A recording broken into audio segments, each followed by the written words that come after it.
Hello, and welcome to another episode of That's Right, Coffee with Capril. This cup actually comes from Briarworks, which, let's see if I turn that right. There you go.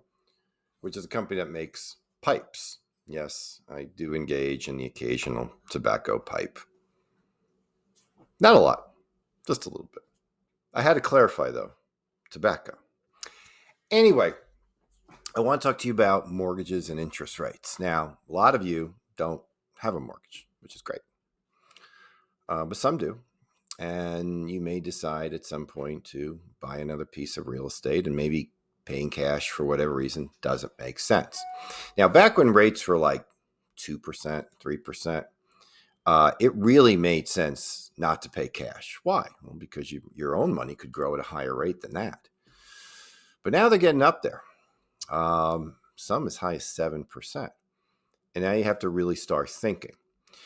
Sometimes you can get a lower interest rate if you're willing to pay points. Now, points are every point is 1% of the loan. So if someone's borrowing, say, $300,000, 1 point is $3,000. Now, most people don't want to pay points. It's understandable. However, you got to look at this in its entirety.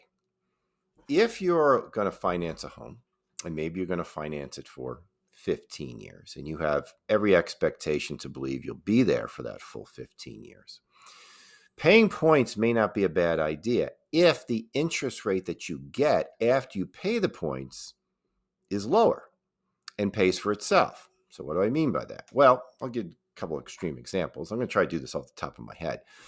But let's say, for example, somebody was going to borrow $300,000, and the choice is between a 7% mortgage with no points and a 5% mortgage with 3 points. So if I got $300,000, 3 points is $9,000. Okay, got to come up with $9,000 at the closing. But from that point forward, I'm going to be paying a 5% interest rate. The alternative is I pay no points, and now I pay a 7% interest rate. Well, you don't have to do the math to realize that over time, you're going to pay a lot more money with the 7%, even without the points. And this is what I want to point out to you. The other thing, too, is that points are interest, so they're tax deductible.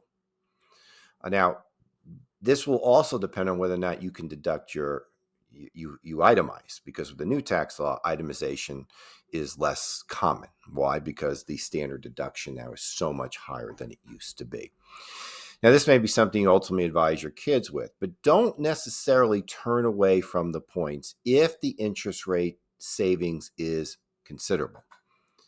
If it's not, well, then don't bother. Now, another thing that's going to be more common are adjustable rate mortgages.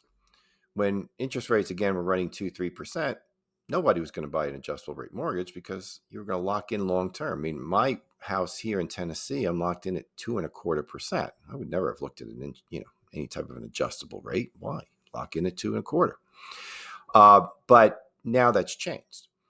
So now you're being offered slightly lower interest rates for an adjustable rate mortgage. In fact, I've actually seen some examples where the adjustable is more expensive, and it's simply because of the way our yield curve is right now. Short-term loans are actually costing more than long-term loans. It's goofy, but that's kind of the way that it looks. If you're going to consider an adjustable rate mortgage, just remember that mortgage will adjust, and you may not want to wait until the adjustment period before you refinance. So if you, for example, have a 5-year adjustable mortgage and 3 years from now interest rates drop, you may want to act now, because if you wait until the adjustment, that adjustment may not go in your favor, which means higher monthly payments. It's very important that you understand what your mortgage says. What is the fine print, so that you're not caught off guard. Having said all of that, given the fact that interest rates are higher now, paying cash for real estate might make more sense. You just need to weigh it out. If you're not sure in your case, just reach out to me. Be happy to go over it with you. Take care.